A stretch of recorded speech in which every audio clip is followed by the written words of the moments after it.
U.S. Secretary of State Mike Pompeo told his Southeast Asian counterparts on Thursday that China is taking advantage of the world's preoccupation with the coronavirus pandemic to push its territorial ambitions in the South China Sea.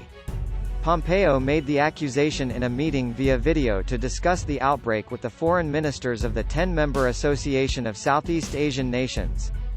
Beijing's expansive territorial claims in the South China Sea conflict with those of ASEAN members Vietnam, Brunei, Malaysia, the Philippines and Indonesia, and are contested by Washington, which has an active naval presence in the Pacific.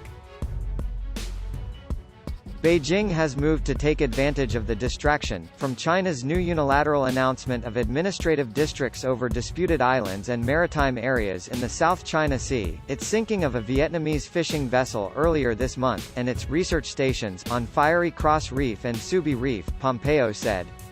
He also accused China of deploying militarized ships to intimidate other claimant countries from developing offshore gas and oil projects.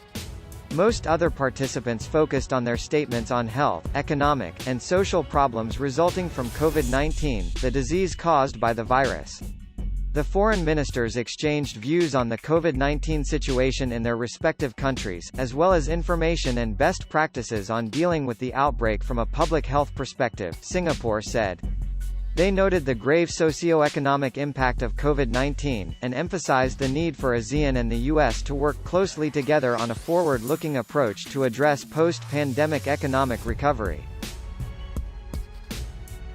Pompeo thanked Vietnam, Malaysia, and Cambodia for their material aid in fighting the outbreak and noted U.S. financial assistance.